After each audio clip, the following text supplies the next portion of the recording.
Jules, shall I say a few words? Please do, yeah, crack on. Yeah. So thank you, Jules, for coming all this way from Suffolk. And I met Jules last summer. Sorry, I'm full of cold. Sorry. On a trip and visited his farm and his pub, which was really inspirational, really. And there's a sort of, I don't know how many people realise just the severity of the climate crisis and how scary it is, but to see some of the stuff, practical action that's being taken that can, and in efforts to scale that up and meet bigger government agendas and draw them in, I just think that is a very positive and constructive contribution that can be made. So thank you very much for coming again and talking to us, and we'll learn a bit about your climate action plans. I'm working with Jules on a project soon to be submitted, I hope. And Jules has been a great source of ideas and technological insights about how to try and visualise the climate futures for communities, and hopefully we work with some school children without scaring the living daylights out of them, but constructively to visualise place futures in ways that will speak as powerfully as we can to political leaders. So thanks again for that, Jules. And yeah, I know you've got a waiting list of 100 odd expressions of interest in parish level action. That's what we're going to hear about more today, is that right? Yeah, very much. Absolutely. This is Naveen, she's the chair of the Public Lectures Committee. It's nice to see you. You're welcome, Jules. Thank you for coming over. Yeah, thanks very much. Thanks for having me. So I'm Jules. I lived in Newcastle for about 5 years, so I know my way around a bit. I used to live in Jesmond. But I've come up from Suffolk in East Anglia, and we've got a little project, place-based project where we are on the borders of Norfolk and Suffolk, which I'll be talking a little bit about as we go. And I've also joined the parish council, so I'm a parish councillor. You know? And if you told me that 3 years ago when I left Newcastle post-pandemic, I would have laughed. You know, but what I've discovered is politics is a participatory sport, not a spectator sport. So the first thing I'm going to say is the government's not coming to save us. You know, certainly our current government's climate and environmental policy is terrible with new oil and gas licences, and they're not really taking anything seriously. And I'm very disappointed to learn that Labour have just reneged on their 28 billion spending pledge. So where does that leave us? And where does that leave us and our communities? So the government's not coming to save us, and COP is a failure. It's a talking shop and a lobbying shop front for the fossil fuel industry. You know, with the president being the chief executive of one of the world's largest oil corporations, and it's not going to be any different next year. I think it's in Azerbaijan, whose majority of GDP comes from fossil fuels, and also chaired by a fossil fuel company. So you probably know the United Nations have declared Code Red for humanity. I'll just pause there a moment. Let's let that sink in. Code Red for humanity. So this is from the proceedings of the National Academy of Science, and their results confirm that global warming is already on the verge of crossing 1.5 degrees threshold, even if the climate forcing pathway is substantially reduced in the near term, and we're nowhere near on track for that. Now, this is out of date. Who saw the news today? So we've hit a year of 1.5 degrees, about a decade, 2 decades ahead of predictions. We've hit it. And 1.5 degrees is not a target, it's the safe upper limit for our planet. And we're smashing through it. And we've got a lot locked in, you know. So that's pretty scary stuff, really. You know, what do we do? Oh, that's scary, it's so big. What do we do? What future is there going to be for our kids? Well, people speak of hope, it's a delicate, ephemeral thing, made of whispers and spiders' webs, and it's not. Hope has dirt on her face and blood on her knuckles. the grit of cobblestones in her hair as she just spat out a tooth and got up for another go. And to all the people who say, wads, we're already truly fucked, and there's quite a lot of that. I mean, we are fucked. I mean, let's just be frank, we're in a very difficult situation here. And that's the first thing that we have to do, is challenge our political representatives and be honest with ourselves. We're already truly fucked. What do we just give up? There's a lot of nihilism and a lot of apathy, but there are very different levels of truly fucked, and we're absolute fools if we don't fight as hard as we fucking can, and excuse my French, now to save whatever still can be saved.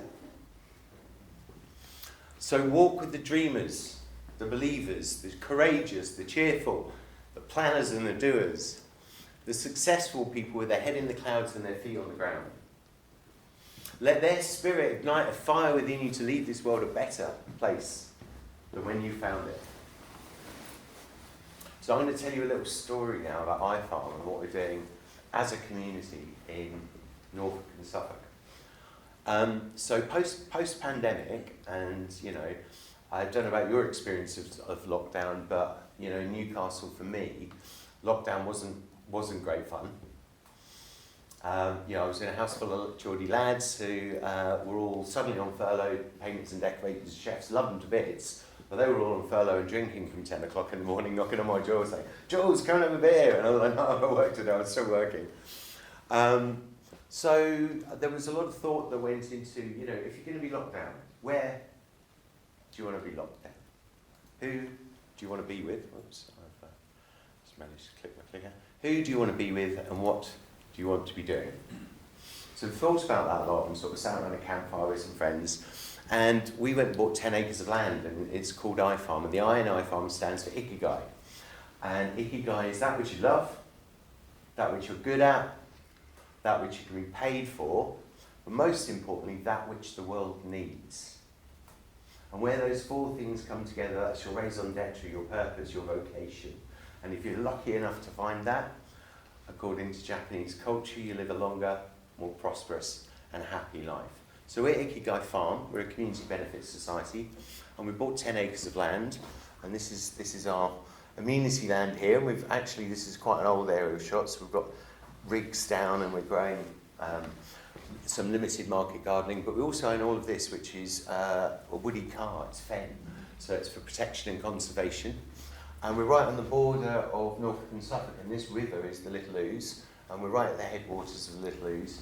So you take a step this way and you need your passport and visa because you're going into Suffolk. That's Dave, who's a forest school teacher and also volunteer barman at our pub.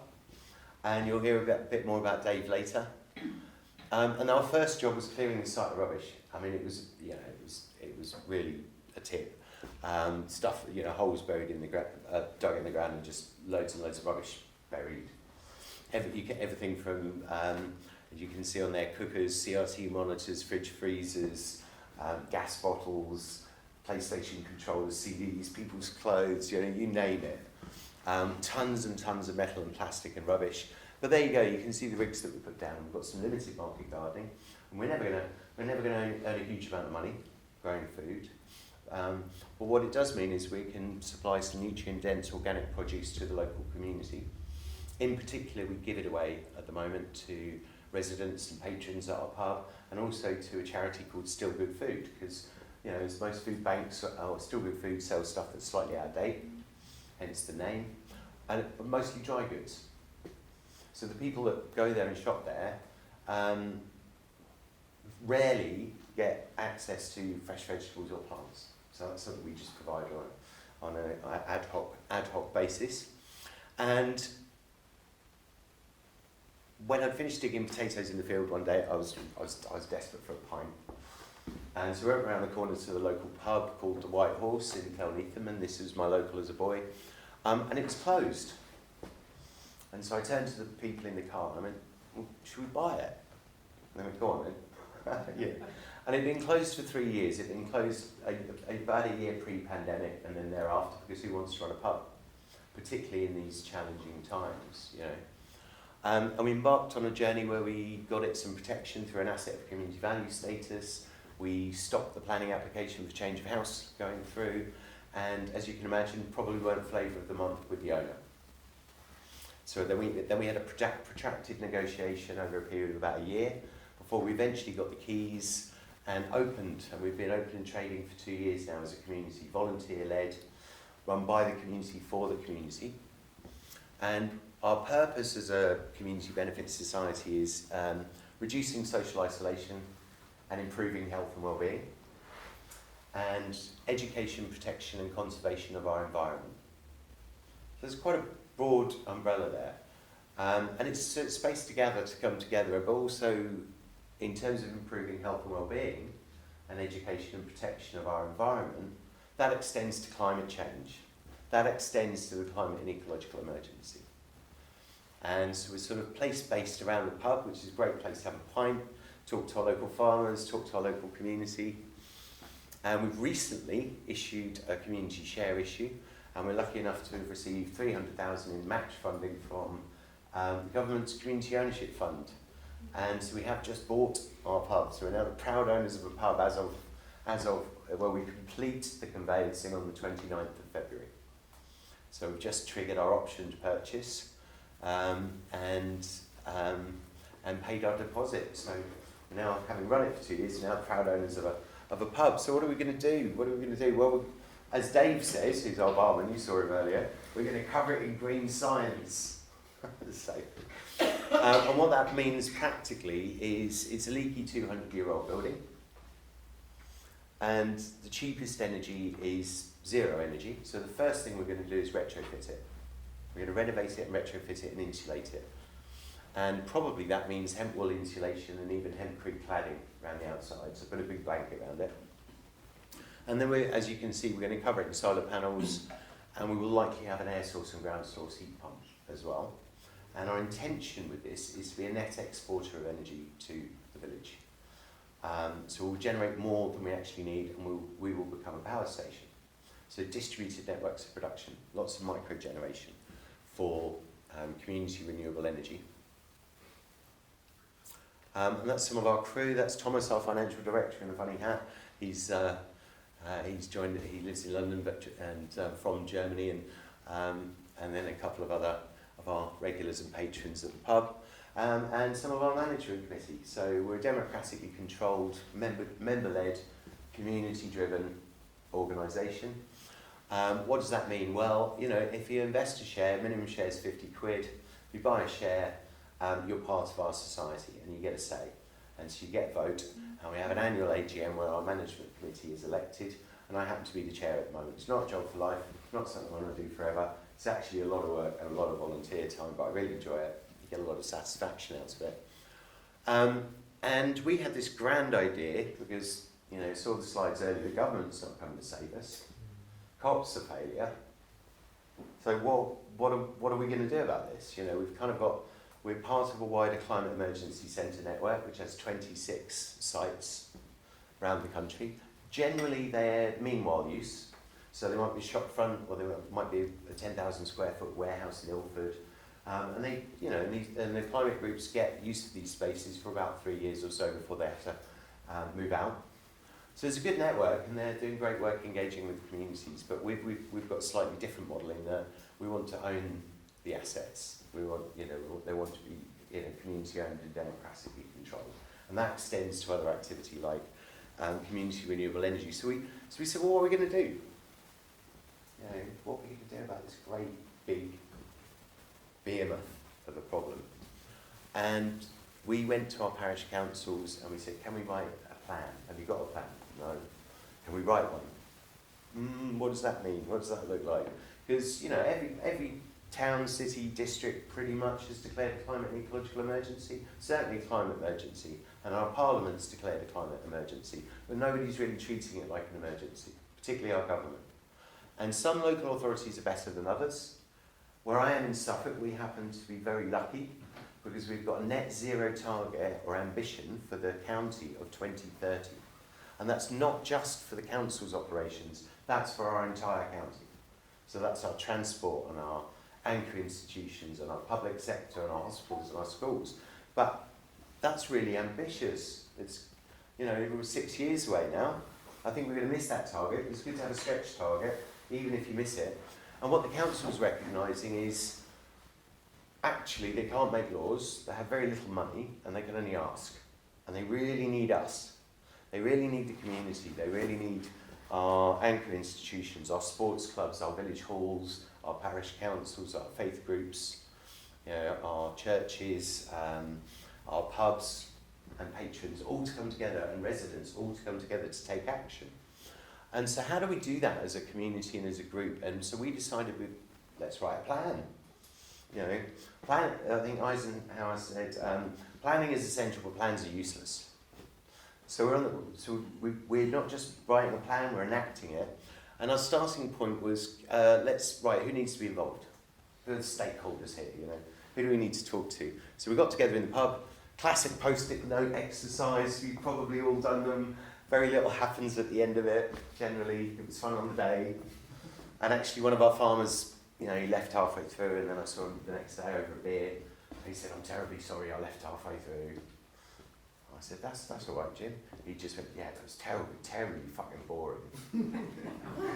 He said, when do we get to the action? But it's really important. It's really important to know who's around you. So we mapped it out. We looked at, you know, what's around our community, what political organisations, transport, education, faith groups, hospitality, businesses, who owns the land, really important, the shops and what have you, and the residents and the WI and the Bowls Club and, you know, this kind of thing. So we also looked at who's around us in terms of anchor institutions, because stakeholders are not necessarily in the geography you're writing a plan for. You know, so we've also talked to our local enterprise partnership, our district councils, association of local councils, our colleges and our universities. So I was having a little discussion earlier, actually. University of Suffolk now has a Sustainability Institute. There's great work being done at UEA. There's fantastic stuff. Even walking in here, I'm just like taking pictures of all the brilliant planning for the Ousburn and everything, and seeing a lovely green, lovely Friends of the Earth map about green spaces and how they cool us down and the ambient temperature of an urban environment. So we looked at who's around us, and then we held a series of participatory workshops, and they were a lot more interactive than this. You know, on a different day we'll do this in a workshop format. And what we did is we sat down and we thought about, well, what are our core values? Because, you know, where I am is we're in a sea of blue. We've got one dot of red, a Labour MP in Norwich, and Norwich was a dot of Remain in a sea of Leave. And all of our MPs are Conservative, and we happen to be lucky enough to have Liz Truss and Matt Hancock as our constituency MPs. And many of the people I'm working with are also Conservative district or county councillors, but so what? You need to get this done. It's not a partisan issue. We need to get this done. It affects us all. So I'm happy to work with anyone. And so what we did is we looked at what are our core values. You know, what do we share? So everybody gets to write their core values down. What do you value? And then everyone gets 3 votes, and then you can't pop your vote on the board. And we decided as a community that sharing, wild space, community, kindness, fun, you know, these things bubbled to the top. So we all agreed what our values were. And then we discussed what does community resilience and well-being feel like. So what does it feel like to you? And that's not a rhetorical question. Shout it out. What do you need in your environment to feel well and feel resilient and safe? I'll start. I need a pub. So I like to set the world to rights over a beer, and I like to play music. Trees? Yeah. Recreational activities. Recreational? Yeah. Yeah. Connected to other communities. Sorry? Connected to other communities. Connected to communities. And sorry, did you say green space? Yeah. Yeah, absolutely. Same for me as well. Something, you know, somewhere to go and play basketball or kick a ball around or have a run or go for a walk. Really important for everybody's mental health. So, you know, we've kind of mapped out what does community resilience look like, and what does it, most importantly, what does it feel like? What does it feel like for us? And that includes thriving wild spaces, clean energy, growing local farmers, homegrown local organic food, farm to plate, things like that, peace, and built a map around that. And then beyond that, we talked about, well, what themes do we want to work on as a community? And so again, very democratic process. We had a long list. Go and write your theme down, and then everyone gets a vote, because the point of this is it's participatory, and the community writes their plan. And I had to sit on my hands and bite my tongue, because I could write my plan, or I could write a plan, but that's no good, because they need to, the community needs to do it, because then it's their plan, and they have a sense of civic pride and a sense of ownership in it, because they've written this, they've decided, or we, I should say we, because I'm part of this particular community, we've jointly decided what we want to do and how we want to give ourselves agency to face these challenges. So the themes that we came up with were housing, transport, energy, food, and biodiversity. And we now have active working groups on all of those 5 themes. And then beyond that, our final sort of workshop was project planning, a grow methodology, which is goal, what our objective is, the reality, where we are now, the options, what could we do? There might be more than one, and also most importantly, who's going to do it? Who's going to carry this? Put your hand up, volunteer. And I mentioned transport actually. So when we did this, we had the different tables set up, and no one went and sat at the transport table, because that's the toughest nut to crack in a rural community. But we did get people on it in the end. And this is an example of a project plan. So goal, we're going to identify all the properties that need retrofitting, and we're going to go and retrofit them. Insulate Britain, we're right. But I'm not going to glue myself to the road. I'm going to go and insulate homes. And the reality, some are more complicated. We live in an area, there's lots of thatched properties, loads of listed properties, heritage areas, conservation areas, this kind of thing. And we need to gather data, and in one particular parish, 550 homes, 84% of those are band E or below. And if we do so, that's about 480 odd homes. So we start now and do 3 homes a month, it would take us 13 years just to do our village. So that's a business opportunity right there. And the government's estimate of the work required to meet their own legislative targets by 2035 is £65 billion. So we've got to start thinking where the material comes from, how our young people are trained, how quickly can we do this? Because we've got 400 odd. In Suffolk, I think there's a couple of 100,000. So we built this plan together, and now we're enacting it. And what's happened is we've discovered that actually our neighbouring parishes really like what we're doing. And I came back from a workshop, and there was a chap called Andrew, who's this guy in the red shirt, sat there with a pint, from Hinderclay Greens, the neighbouring village, the neighbouring parish, who's also a parish councillor, really excited to talk to me, because Hinderclay Greens is quite a small village and probably felt a bit lonely and isolated. And they said, we heard about what you're doing, can we join in? And then all of a sudden we've gone from 3 to 6 to 9 to 10 parishes and formed a green cluster. And this is our quarterly meeting and update on our progress on those 5 themes from the community. We're all volunteers, and there are at least 6 parish councillors at that table. This is Andy Warnes, who's joined our management committee at the Community Benefit Society, and Andy is chair of Redgrave Parish Council, one of our other neighbouring parish councils. So there we go, that's our sort of Suffolk Green Cluster. And we had a visit from Professor Tim O'Riordan from UEA, who's chair of Norfolk Association of Local Councils. And he said there's real scope for Norfolk ALC to explore the lessons being learnt by community climate action in forms of management, financing, recruitment, and widespread improvement of the local livelihoods. And that should be connected to county-based devolution at an early stage. Because in East Anglia, we're in a similar boat to the North East, in particular the North of Tyne Combined Authority, with devolution deals on the table. And obviously that's now extending to the North East up here. Where we are in East Anglia, it's separate devolution deals for the counties, Norfolk and Suffolk. and we get an elected leader, which is not a mayor, so we're not quite a mayoral authority, but it's an elected leader, which is kind of a mayor by another name. So the National Lottery funded us a little bit because they said this was replicable, scalable, and leaves a legacy.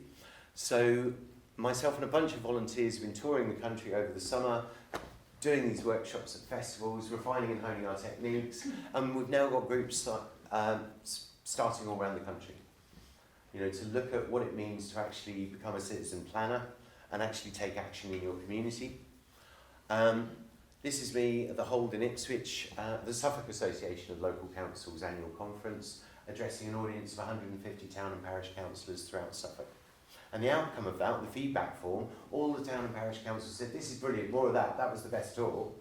And we're now moving on to do workshops in East, Mid and West Suffolk in the spring for all of the town and parish councils that want to come. So the town and parish councils can start doing things. And this is when we delivered the workshop at the Centre for Alternative Technology in Wales. Over a period of 2 days, the first one was, you know, a little bit like this, a bit of a talk. The second one was much more interactive in a workshop. And we actually started workshopping and actually using some of the digital tools that I'll show you to start mapping out and writing the plan for Balsall Heath in Birmingham. Balsall Heath have an amazing retrofit reimagined programme. They've already retrofitted about 500 of 700 homes, but they haven't done this process and really sort of engaged the community in what's beyond that. So we started looking at home ownership in particular areas. We dived in and started using tools. So we looked at property age and type, and as you can see, with concurrent activity of doing the stakeholder mapping and the health and well-being and the shared values. Also looking at housing tenure, who's in social housing, who's a renter, who's an owner-occupier, because again it affects us all. And we looked at index of multiple deprivation. Where are people really suffering from fuel poverty? And Suffolk probably sounds quite middle class, but actually our ward of Barningham has 20% above average fuel poverty, above the national average, this kind of thing. Looking at council-owned stock and actively as a community, how we come together to take action on that. I'm just going to do a quick straw poll. Who trusts the government? Right, no hands. So let's just take one step further. Who trusts the government with your life or your children? So no, the government's not coming to save us anytime soon, so we need to take action ourselves. So we've created a toolkit for community and council and community climate action. It's called The Great Collaboration. It's a work in progress and it details a whole load of ways we can actually take action in our community. And this is a quote from Sir James Bevan, Chief Executive of the Environment Agency. And he said, climate change plus growth is an existential threat to our economy, environment, our security, our happiness, and our way of life. And when we look at the economy bit, by the government's own estimation, it's going to cost the economy 20 billion a year from extreme weather. So we can choose to ignore this problem, or we can choose to tackle it. And I'm betting you're in this room because you think the second approach is preferable to the first. So that's my talk and presentation. Thank you very much. And this is about citizen planning and the digital tools at your disposal, how you can take action on the climate and ecological emergency in your community. And for larger rooms, you can go to slido.com and enter that code, and you can put your questions in your phone. And then the audience can upvote them, but we're pretty small and intimate forum here, so just ignore that. And we'll just talk a little bit. First of all, I'll pause a moment. So it's 6:30. We're running till 7:30. Is that right? Yeah. Okay. Cool. So we've got a little time. So first of all, I'll pause a little bit and just take some questions. Really, if anyone has any right now, before we move on to that, the next part is probably going to be a little bit more interactive, and actually running through some of the tools, the digital tools used to plan this in your community, where you can find out the information, draw the map, share it, all of those kind of things. But before I dive into that, any feedback, comments, or questions? I've got an observation really. So something that makes me very happy about the presentation you just gave was you didn't mention targets once. Now I really like Targets? that. Yeah. Cool. So because of all that mapping process, and it smacks very loudly to me of complex systems. Yeah. And in a complex system, because they're dynamic and unpredictable and emergent, targets are complete red herring. And one of the things that makes me really cross about the call, apart from all the things you mentioned, is people talk about targets as if they're action, and they're not. And so, and I think what has come up over and over again is by the time you've talked about it, and in a complex environment, those targets become meaningless as the system changes. And so moving away from targets and moving towards this kind of what you've done there, but also continuous learning. So what you're doing is being aware of the current situation and responding in real time to that, rather than mission drift by, oh, but we set those targets 3 years ago, which now make no sense. And Quite. You know? I do know, yeah. First of all, we're building the aeroplane in flight. Haven't done this before, so we're iterating and learning as we go, just like you say. Yeah. And the way we deliver the workshop now is very different from a year ago, because we've learned throughout that whole process. And it was originally 4 weekends over a period of months, and it was about 4 to 6 hours on each bit. We've slimmed that down and we fit that in about 4 hours now. It's really fast paced, really fun. And then we allow more space and time to actually do the planning bit. You know, and it is about enacting. I mean, it's really important that we go do. But yes, targets. I mean, you know, again, you know, we're not the council, we're not the government. How do we measure those things even? Yeah. You know, I don't. You know, I wouldn't know where to begin really. What we do know, and I'll show you some of the tools. I mean, we do know where our carbon comes from, and what we might do about that. And we have we have an aspiration of let's get this done in 10 years. You know, before I die would be good. So the aspirations and the kind of direction of travel you want to be in are necessary, but that's not the same as target. Absolutely, It might absolutely. have a look at some of Toby's work that he's doing, a few learning systems. Yeah. I think it would fit well with. I think, absolutely, it absolutely would. And there are loads of complex systems, and mostly it's, you know, that really boil it down to people, you know. And like, hey Jim, can we do a thermal imaging camera, a thermal image of your house, and can we put some insulation in? You know, so really boiling it down to actions, but yeah. Relationships, relationship and action, you know. And having those difficult conversations over a pint. And then also catching people in their grief as well, as part of the process, because, you know, we're all on different parts of our journey, and some people come along kind of not really sure what to expect, and they know something's wrong. They don't really understand the science of how dire our situation is. And when you do reach that point, you go, oh fuck, shit. You know, and you go through a period of grief, and you know, that can be quite tough. So yeah, I mean, just catching and holding people and making sure there's space for conversations, and also referring to relevant services if required. As part of iFarm, we're also part of what's called a YANA program, which is You Are Not Alone, primarily developed for farmers in a farming community, because farming is very lonely, and farmers are at high risk of suicide and more prone to mental health issues than in society.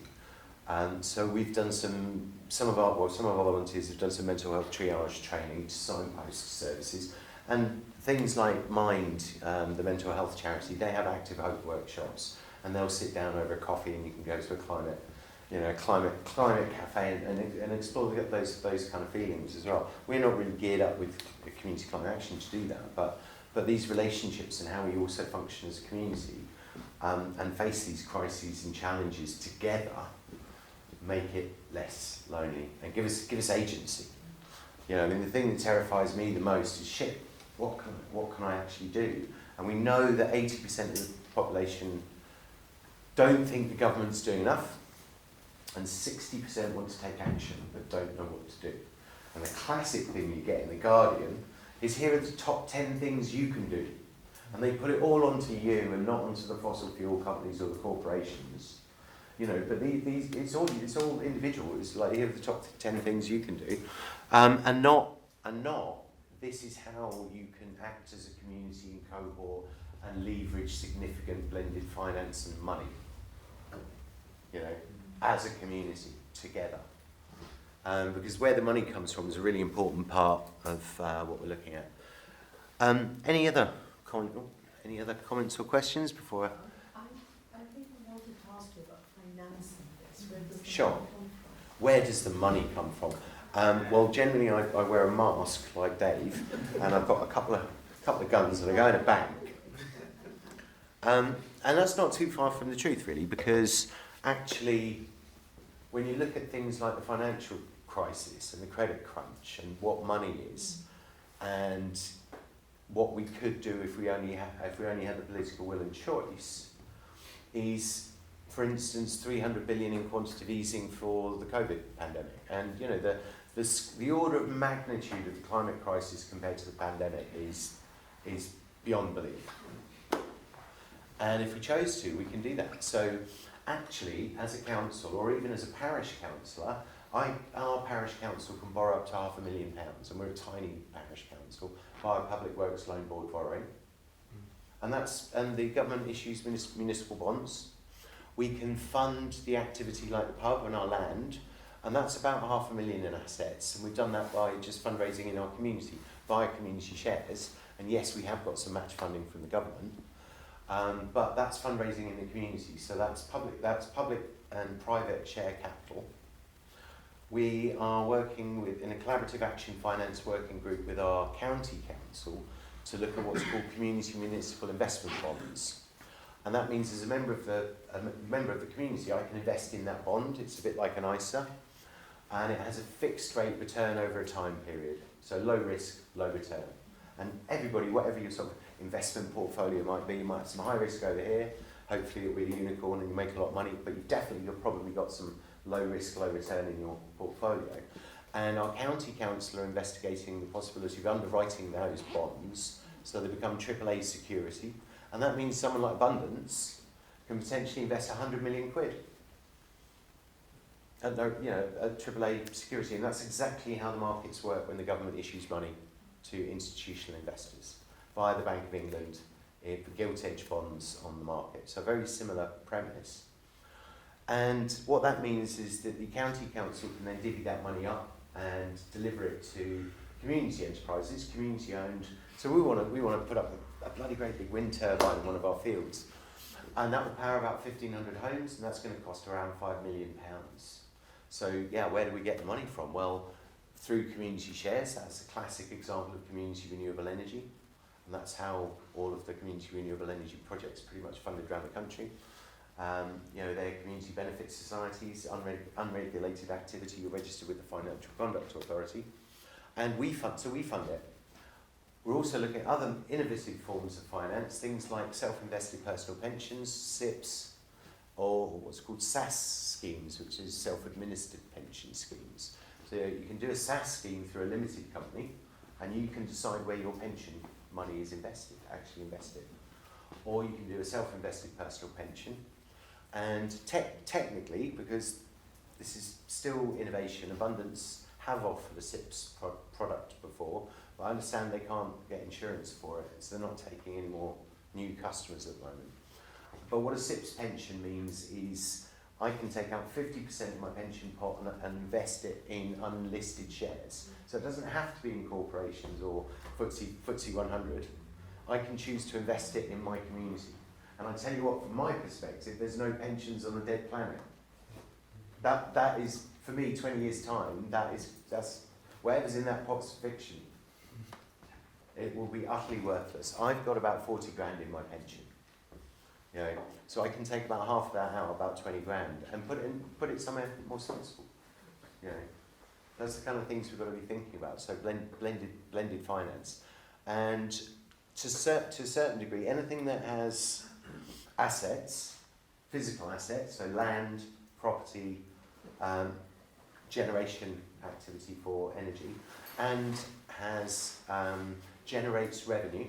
So if it's a regenerative settlement with housing, you'll have rent. If it's community renewable energy, you'll have energy. If you've got productive output that has a value, then it's a numbers game. You know, it's going to cost 5 million. The capital will be paid back over this time, and this is the profit, and this is the reduction in carbon and the reduction in energy costs for the community. So that's an idea of where the money comes from. So. First of all, thank you so much for such an inspirational talk.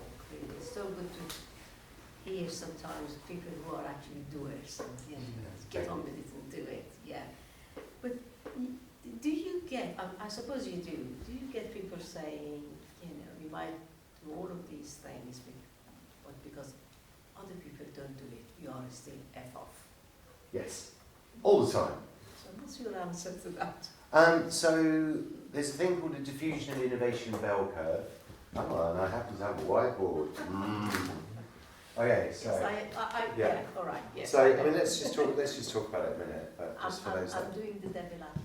Yeah, absolutely. So diffusion and innovation bell curve, and this is the same for any product or service. So when an iPhone was launched, BlackBerry, when Nokia came out, you've got over here this little slice here are your innovators, and that's probably us at the moment. That's about 2.5%, and that's probably the people in this room, the innovators. And when we did that activity that I showed you, we managed to get about 5% of our population. It doesn't sound like a lot, but that's a mandate. It's a mandate for action, and most importantly, everybody was invited. We also closed the planning process with a People's Assembly, and that was an opportunity for clarification, for objection, for addition, because our plan's a living plan, like I say. Who knows who the government's going to be, or what might happen in 2 years, or what our water situation will be, or how much flooding we'll have. We don't know. We don't know. We know it's getting bad, and we know it's faster than we thought, because, like I say, we have just broken 1.5 degrees. 1.5 degrees is dead.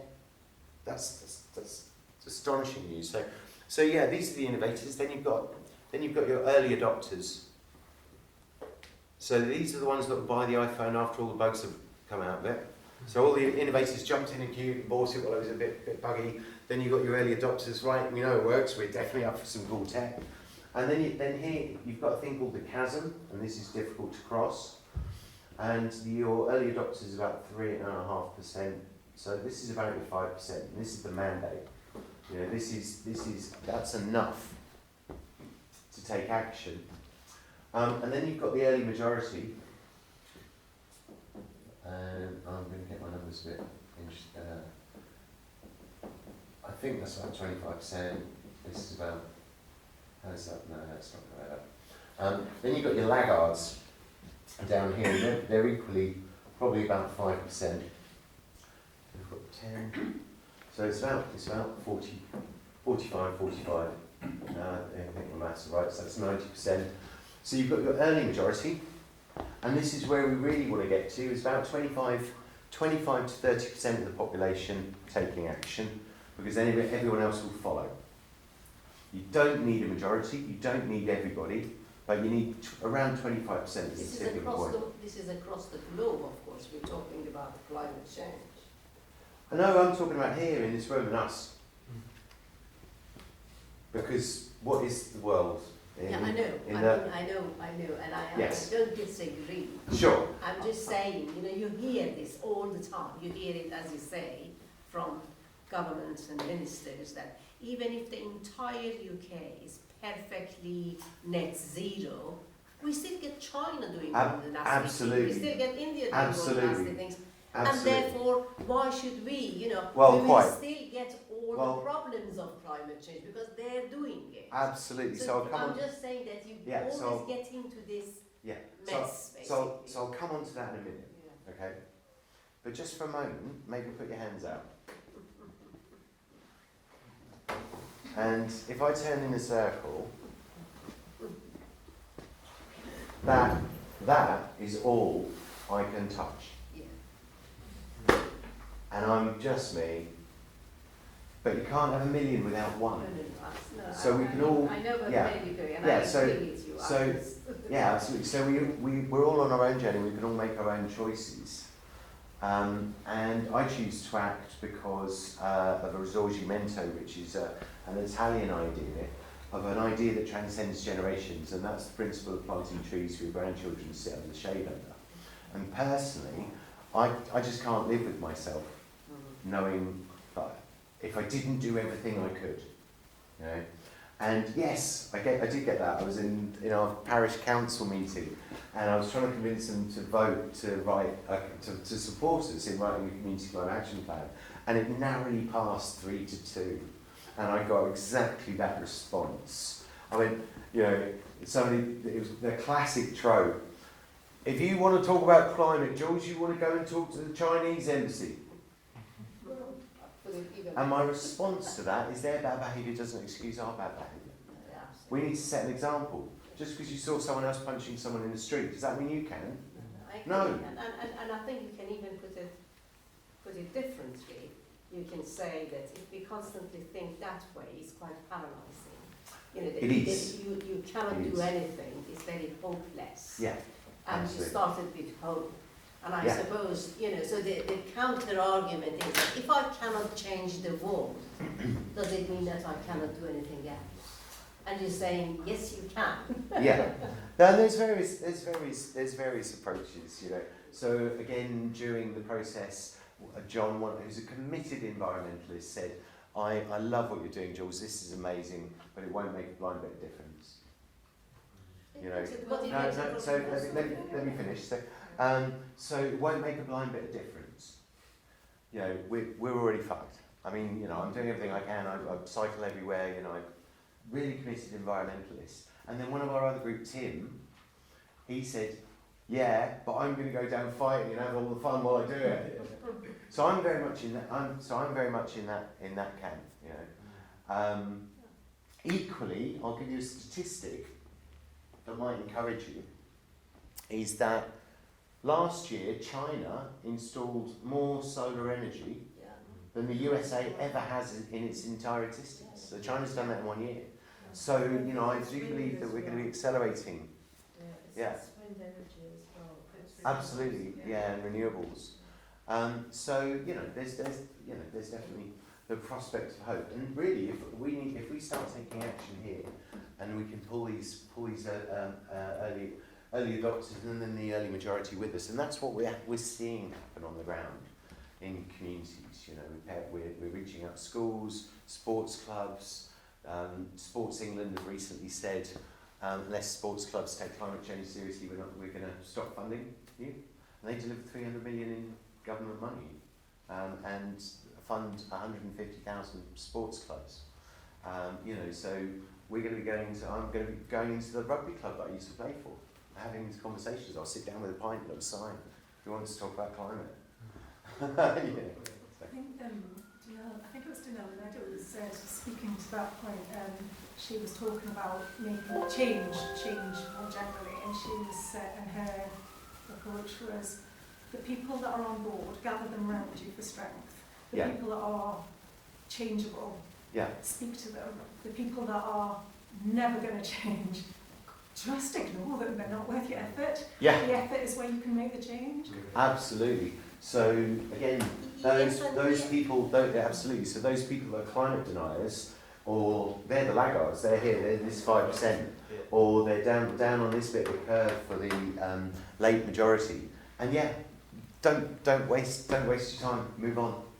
Don't even engage with them. I mean, I've gone beyond even talking about science to people now.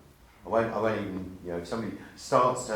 Oh, that's not proven. Well, don't waste your time. Don't waste your time. You can see it. You can see it with your lack of insects. You can see it with the drought. You can see it with the floods. You know, when you're knee deep in water or waist deep in water, and somebody says it isn't raining. Yeah.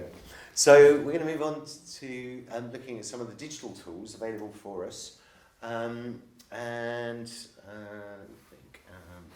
just one moment, because I'm probably going to need something just to roll my mouse around on.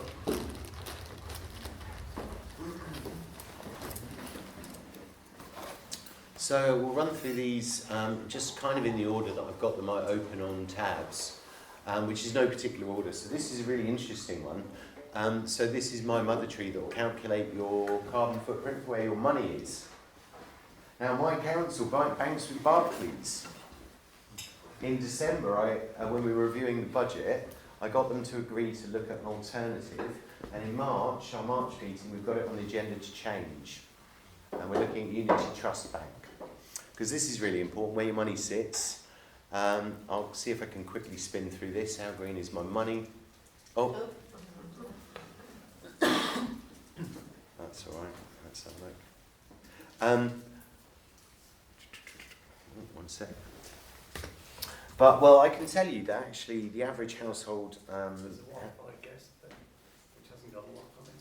Oh, okay, cool. That would be good.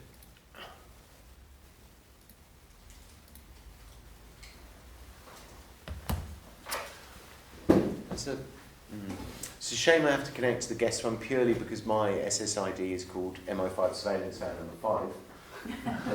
That's you, is it? And I'll tell you what, the looks on the train and everything are really quite funny. Do I need to do anything here or am I just locked on? Connect to the cloud. I think I might just do it on my phone. But yeah, I had the same challenge at the hotel, and it's generally a data harvesting exercise because they want your email address, and they'll send you offers and this kind of thing. So, there we go.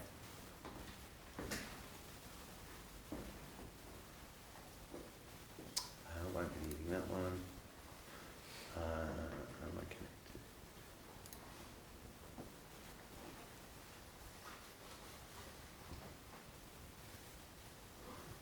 It seems I am actually connected without doing anything, so I'll probably just carry on.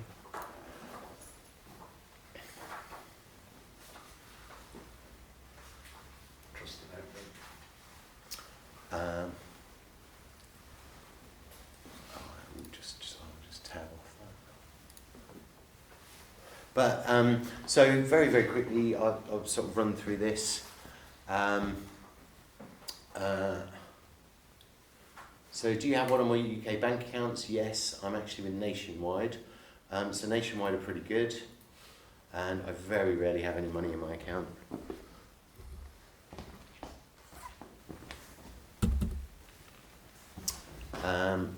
So I very rarely have any money in my current account. I don't want to add another bank. Have I got one or more pensions? Yes, I've got a pension. And it's with Legal and General. There we go. And it's about 40,000, I think. Which sounds like a lot, but doesn't actually give you much of a pension at the end of the day. It's not invested in a sustainable fund. And I don't want to add another pension. So I'm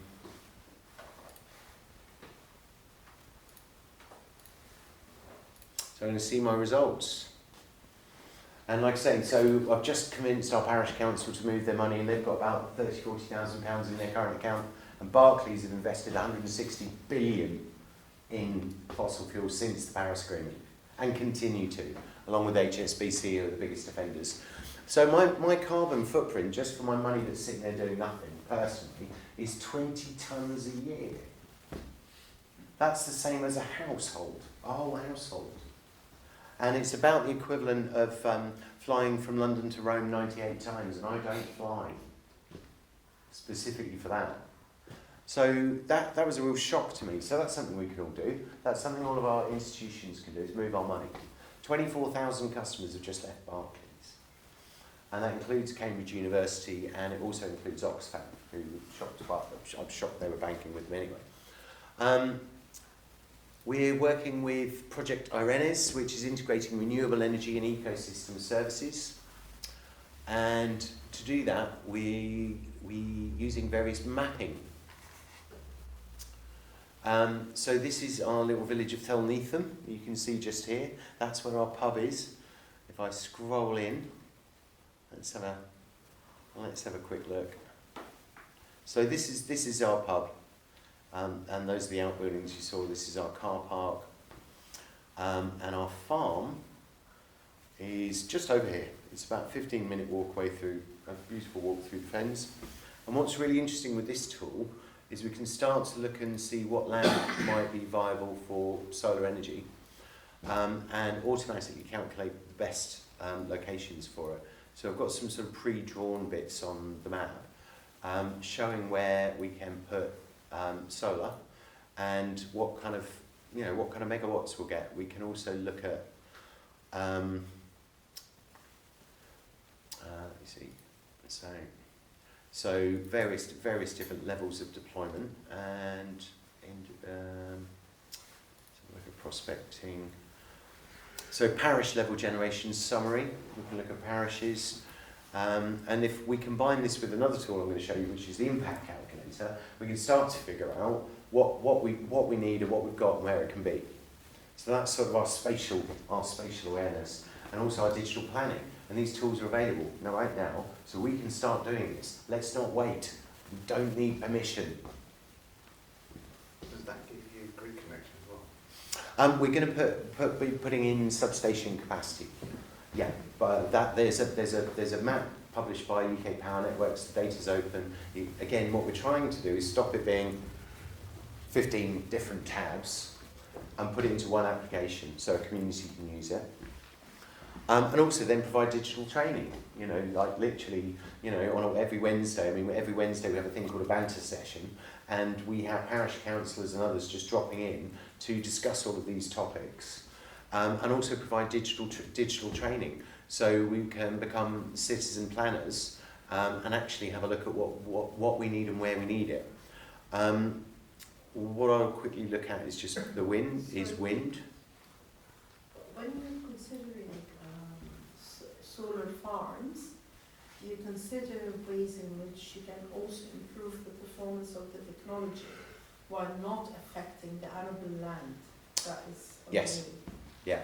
One of my particular favourites is agrivoltaics, where you put solar on stilts. Yeah. And then we can have, and because part of my day job recently, I've been consulting with the Farming Wildlife Advisory Group, advising farmers on how to transition to regenerative agriculture, and looking at multiple revenue streams. Some of that might be flood mitigation, because tell you what, soil organic carbon captures a huge amount of water, so it floods less. Storm Babbitt had 100 millimetres of rain in 36 hours, which is 50% of your average rainfall in a year for certain areas of the UK. And that's 1 million litres of water per hectare. And where we are, with compacted industrial farming, compacted soils and industrial farming, inorganic phosphates, herbicides, pesticides, seeds in the ground, that 1 million litres just ran straight off the fields and into our roads. And we've now got 6 inches of topsoil in our roads, and our drains are blocked.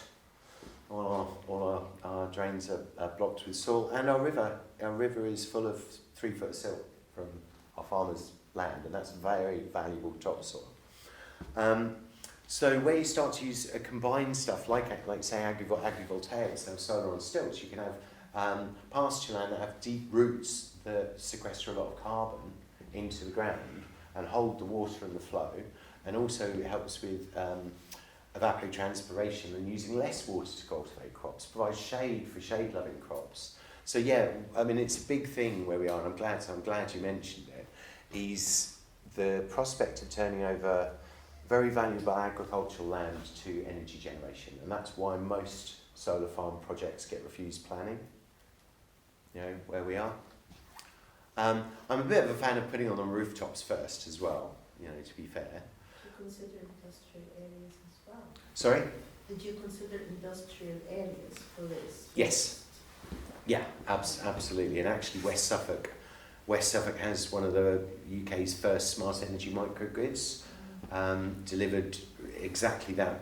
You have to be connected on the same substation, but customers can trade energy between themselves.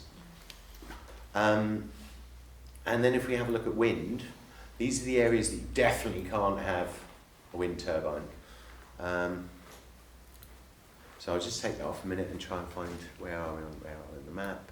So our 3 parishes that we started with, Hopton, this one here, is where I'm a parish councillor, and it's actually called Hopton cum Nettishall, because Nettishall is a very small hamlet over here that is mostly a country park or nature reserve. So we're Hopton cum Nettishall. Felneatham is where our pub is, and Blow Norton is where our farm is. And we'd love a really big wind turbine. That would be great. We think we've got some amenable farmers who would probably really welcome the additional income. Depending on scale, a wind turbine that might power 1,500 homes, Octopus will pay a ground rent of about £30,000 a year to the landowner. So just for the farmer and the income alone, that's quite an attractive proposition. So we can see definitely in red where wind turbines can't go. And in particular, we have quite a lot of airports and most notably Air Force bases where we are. So there's Lakenheath, there's Mildenhall, which are American Air Force bases, there's Honington RAF base. And so these are the flight paths, where you definitely can't locate a wind turbine. And while this is imperfect, and it's certainly it's a tool that's in development, it can save you an awful lot of time and effort doing a bit of desktop feasibility stuff before you start to pay for boots on the ground. And you can slim down the prospects for where you may or may not have your community renewables. Have you looked at vortex wind? Sorry? Have you looked at vortex wind? Vortex wind. Do you mean the sort of... The wobbly columns? Yes, absolutely. I really quite like the wobbly columns, and there's other ones that have spirals on that can go on rooftops, and there's sort of more micro generation. So yeah. Because the wobbly columns you can put them a lot more densely than you can wind turbines. Yeah, absolutely. And in fact, if you put one fairly near, maybe 20 metres from the next, it increases the vortex on the second one. If does it? In the right direction. How lovely.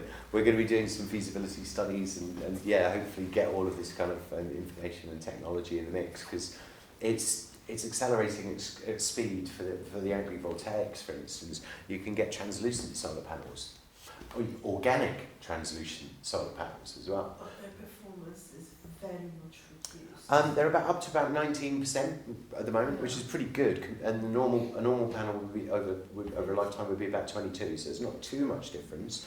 What is different is the longevity and the capital cost, because they'll only last 10 versus 25 years. So horses for courses, they might be perfect if you want to grow something. Might be perfect if you've got an indoor glass house and you want to be cultivating plants and generating energy at the same time. So, but yes, there's sort of various different bits of technology. I'm kind of keen as well. There's a Swedish company that does cross-laminated timber the poles for the wind turbines. So you actually have wooden structure, again, which is fantastic. So there's some super cool stuff coming out. I think the best one in performance is the sun tracking PVs. They are the ones that are highest in generating energy, and then also on poles. They move, they track the sun, so you don't get that a lot of overshadowing on the ground. Yeah. I mean, with agrivoltaics, primarily you probably want the shade. So, Well, there is shade, but it's not dark because underneath. Sure, yeah. But you probably want the shade in a fixed position rather than moving. Because what we saw on our farm last summer was plants being scorched by the sun. Not drying out because there wasn't enough water and it was a drought and going brown, but literally being burnt, being scorched, and that's our food. That's our plants. So actually, you probably want the shade for the things like brassica, broccoli and what have you, and other plants actually really quite like the shade. So this is a mapping application that I helped develop the minimum viable product for. And this was with a company called Shared Assets, so it's a think tank that focuses on common good land use with shared benefits. And it allows you to search, view, draw and share your maps. And it uses Ordnance Survey data. It's free at the point of use, so jump on. Because normally you have to pay for that. And corporations have time, money and skills to be able to utilise this data and get it before you do. Okay. So if I have a quick look at maps, there we go. So it's got some handy drawing tools. You can kind of draw markers, polygons, lines. It's very accurate in terms of ordnance survey. If you draw a line, if you need to put a pipe or a ditch in, it will be pretty much centimetre accurate. In terms of quantity and quantity surveys as well, if you're drawing a polygon, it will show you the area, the acres, the hectareage, the square metres, this kind of thing. And what we're looking at here is the village of Hopton, and this particular polygon here is a private sector development, and this bit here is part of a county farm.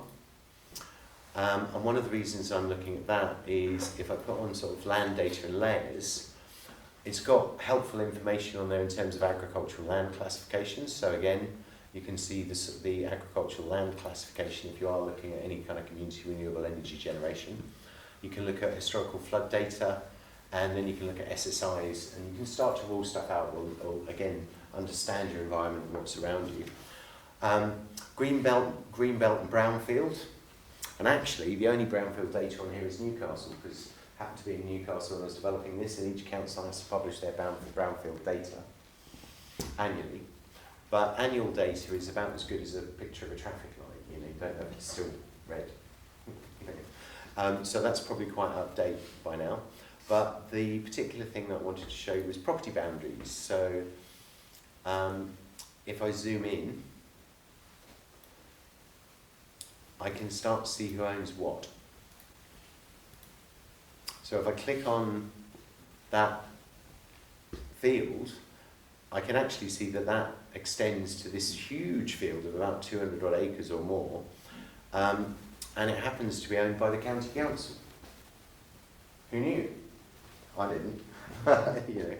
Then there's other handy things. So it's really important just to know who owns stuff around you. On this data set, commercial and corporate ownership is free and open source. So you can go on Land Explorer tomorrow, click on stuff, and if it's owned by the church or a charity or a local authority or a private limited company, you can get their details.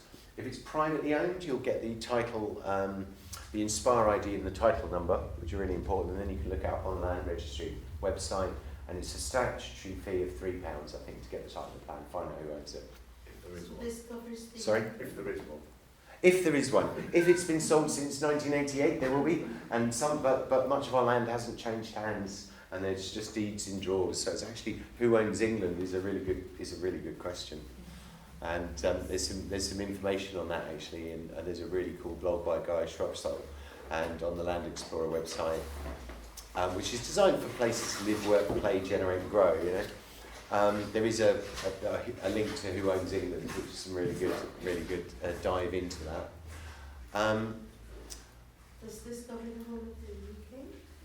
This, the Ordnance Survey data covers, I don't think it covers Northern Ireland, but the Ordnance Survey data covers Scotland and Wales, but the data doesn't necessarily cover Scotland. So this For doesn't instance. work for Newcastle and Cumberland, for instance? Oh, definitely, because we're in England. Yeah, so Yeah. England is covered. Yes, absolutely. So in Scotland, for instance, they don't have a land registry, or they certainly haven't digitised it. Mm-hmm. So again, if you want to know who owns what in Scotland, you've got to go to the records office and actually have a look at the deeds. But so it's, and actually if we've got a pin there, that's our pub. So again, if I zoom in and click on the pub, I can see that is owned by Siemens Commercials Limited, SE Norfolk Limited they're called now. And they're our vendor, that's who we're buying the pub from. So again, it's really helpful to find that out when we started our journey. Like, right, let's buy the pub. Well, who owns it? Yeah. Also of interest, I'm kind of curious about this field. We've got this massive 200-acre field, or more, probably 300 or 400-acre field opposite. And we'd like to find out who owns this bit opposite us. and maybe start some conversations about what we might be able to do with that as a community benefit society, as a pub, you know, maybe a bit of extra car parkings and charging, I don't know. But so it starts to help us, you know, design, think about, develop our neighbourhoods together as a community. And all of this then goes into our community climate action plan, and it evidence bases what we're doing. Evidence bases needs, so we look at housing registers, how many people need housing in the area. This is Suffolk Observatory, and I think pretty much everywhere in the UK has something similar. Certainly Balsall Heath, they tapped into that great data that I was showing you, and this has information on the number of properties in terms of housing, and it has all sorts of excellent granular data in terms of geodemographics, population, residents, age, and what have you. And again, one thing I didn't show you with the RNS project is really helpful, because we looked at, if we just go back to the presentation, one of our projects was retrofitting. Okay, where do we start? Where do we start? Well, what's really helpful to know, if I can find it, is what the EPCs are. Not every property has an EPC. But if I let's have a look. I'm just trying to orientate myself a little bit on the map so I can find somewhere where we actually are.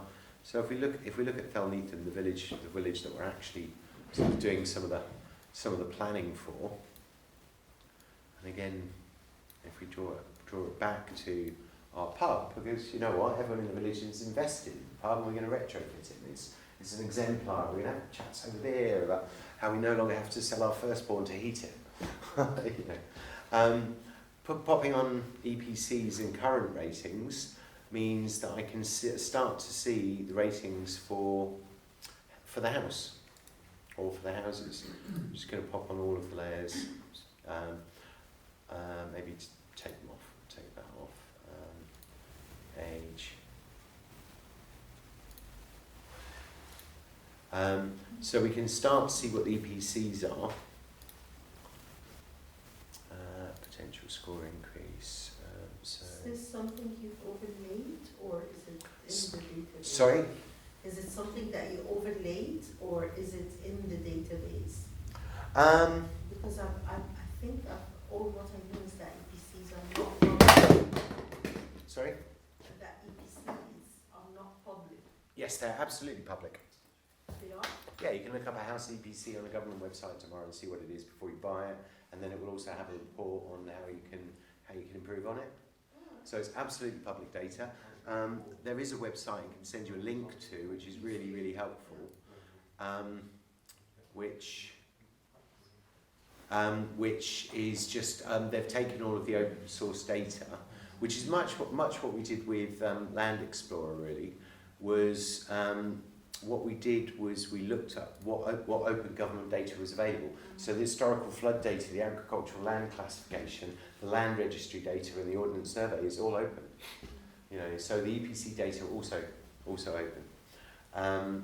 So on this, what you can do is you can actually just have a look at the EPCs.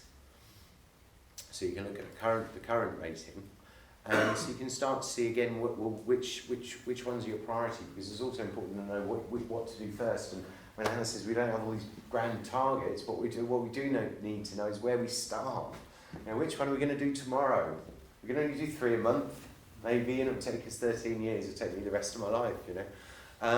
And then the other thing that's really helpful here is looking at the score increase. So based on the EPC report, you can start to see what it could improve to.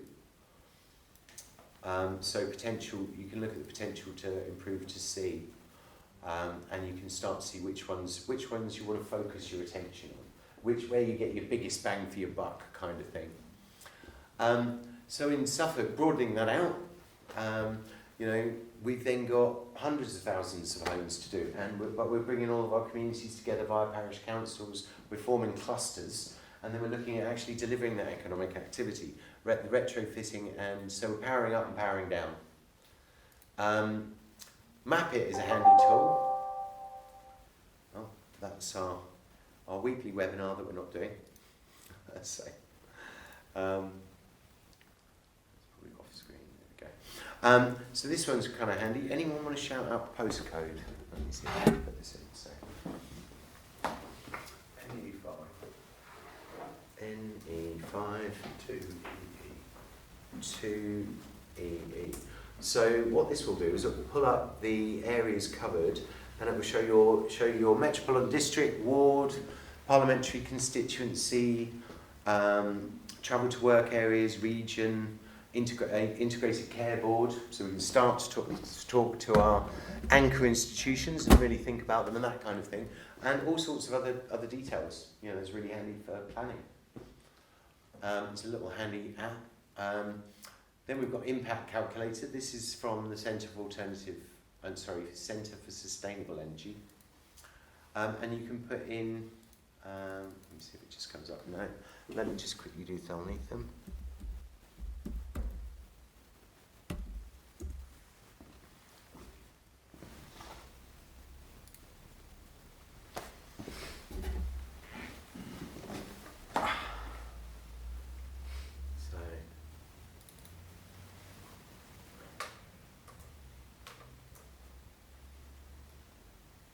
There we go. So that's where our pub is, and we get now. This is an imperfect estimate, but it's a good starting point. So what we know is that we've got about 20 tonnes per household. Yeah, that's our starting point, and I can start with my 20 tonnes from my pension. Yeah, I fell off my chair when I discovered it was more than my entire house. In terms of housing, if you download the full report, we've got a lot of things we can look at. This in particular, housing emissions 7.7 tonnes of 22.6, and the vast majority of that is heating oil, because we're not mains gas. Everywhere has oil-fired central heating. So immediately, if we can get off that, and we can do district heating, and we can do sand batteries that hold heat for months at a time, and distribute it throughout the winter, and that are heated via excess renewables when the wind is blowing and it is sunny, and we can do ground source and air source and this kind of thing, we can immediately get rid of a large chunk of that, and then we can start to look at our travel, which, like I say, is a tricky one. Our nearest bus stop's 2 miles away, but it gives us a starting point. But then what we do is we've gone in and we've done detailed household energy audits with teams. We've done thermal imaging of houses, similarly leak. Look at the bills. Look at what the actual energy uses are, energy use and needs are. But it's a good starting point. This is a handy website as well, and it will really show you it will do things like the boundaries of your parish or area, population, density, the average age, and actually Hopton has the oldest average age of anywhere in the county of Suffolk. They have a very ageing population.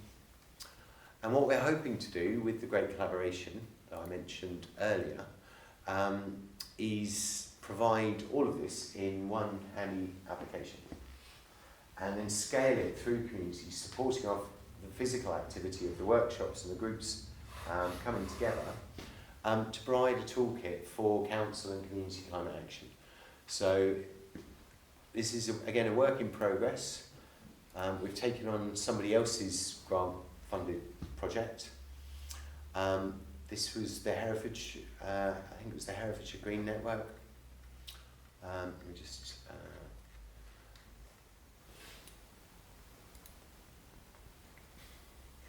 pop to the bottom, because they've done an awful lot of hard work on this.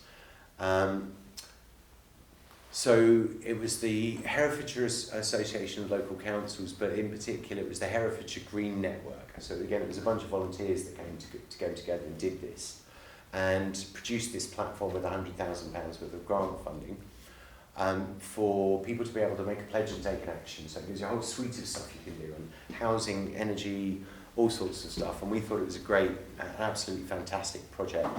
So it was Found Hope, I hope I pronounced that right, Parish Council, but in particular the Herefordshire Green Network, and they built this website. It's supported by the Society for Local Council Clerks. We've trained the clerk for every town and parish council generally, or certainly at least 50%. So we've got a little bit of grant funding from the SLCC, so we've got 5,000 town and parish councils as an audience. We've got about 4,000 schools as audiences, partnering with the Ministry for Eco-Education, which is a Dale Vince initiative. We're partnering with Sports and Sport England around the country, who have tens and tens of thousands of sports clubs coming together as a great collaboration, so we can act in concert. So the toolkit itself will give you a bunch of actions you can take.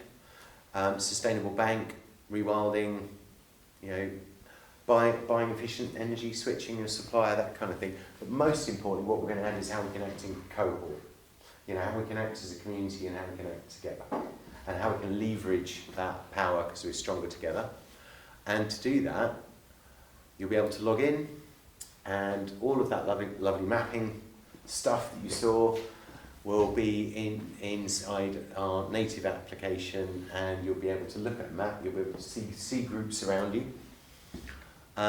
You'll be able to see who's doing what, and you can join in. And not only that, you can chat, and then you can make offers, you can make requests, if it loads. Here we go. You can start projects, you can put events on there. It's kind of a bit like Facebook off Facebook.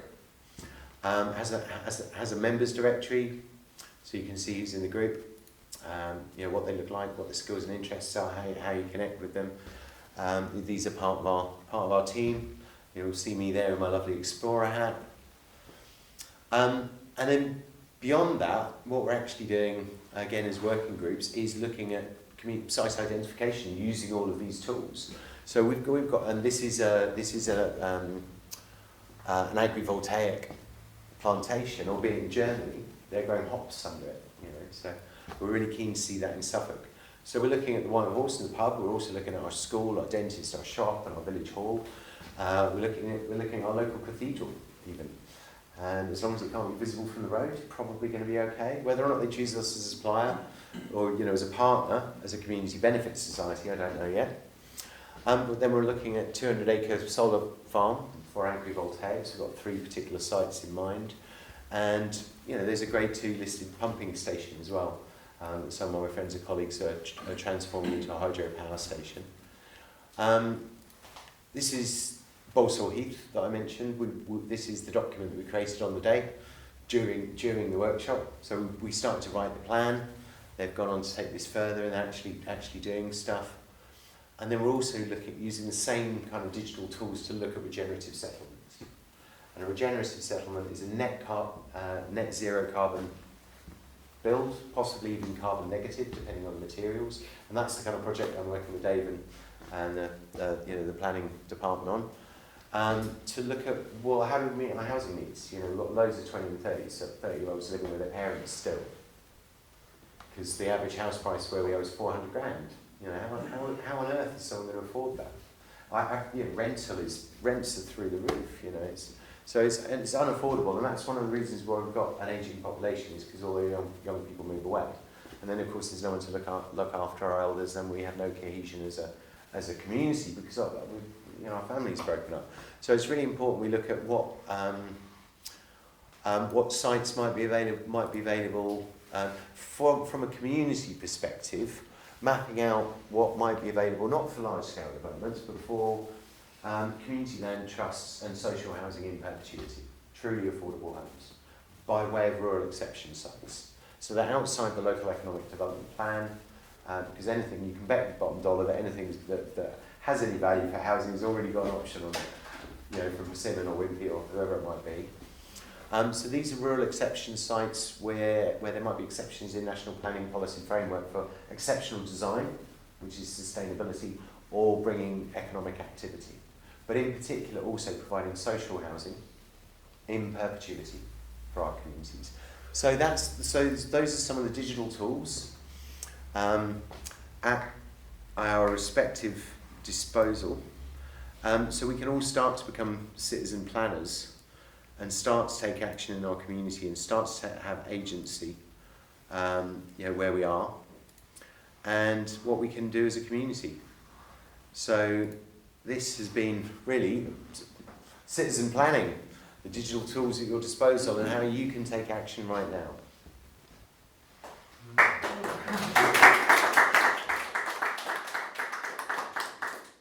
Thank you very much for listening. Who wants to start a CCA group in Newcastle? Can I say one thing, which is, we better if I remember his name, but the speaker at the Royal Town Planning Institute AGM, very hopeful this year about carbon offsetting.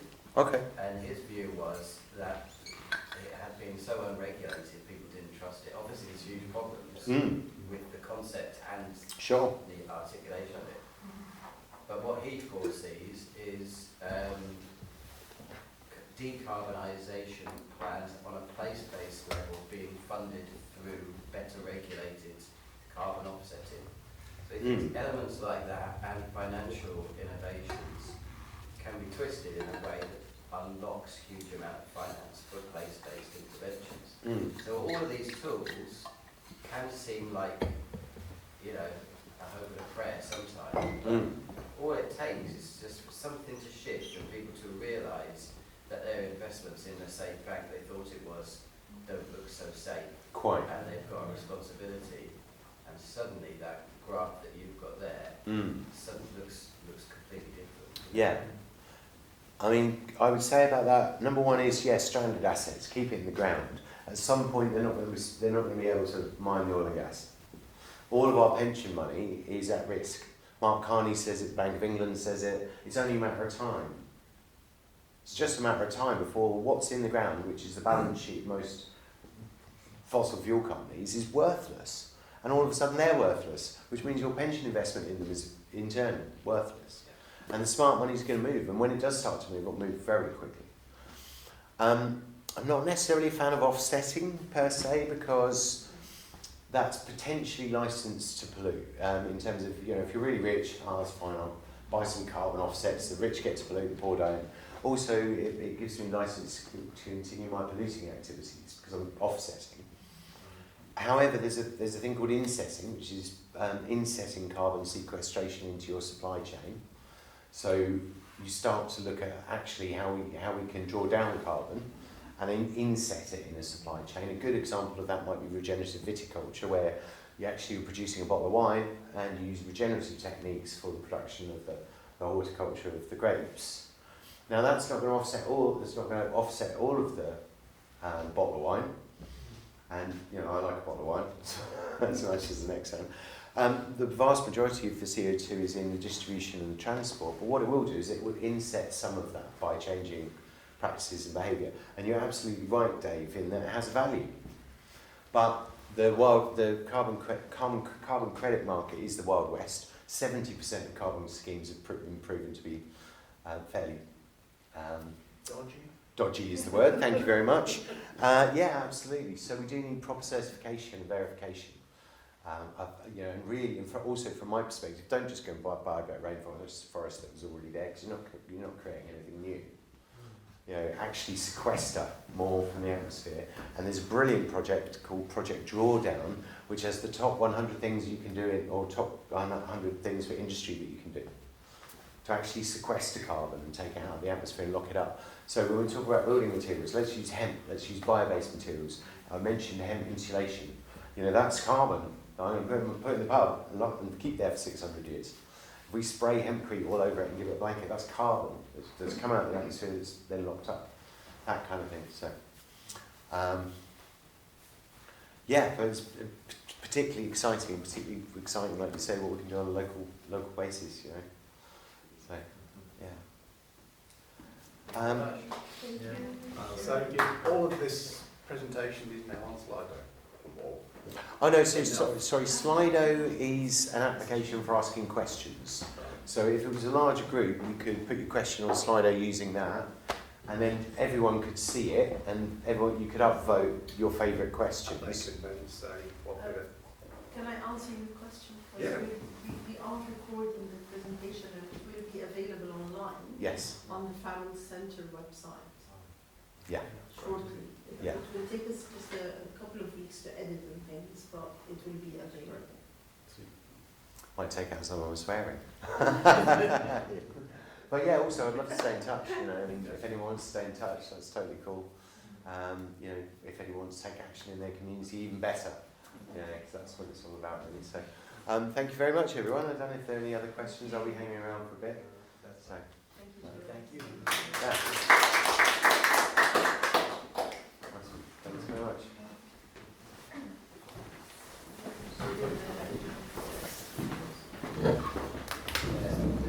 I know someone. There we go. Perfect timing.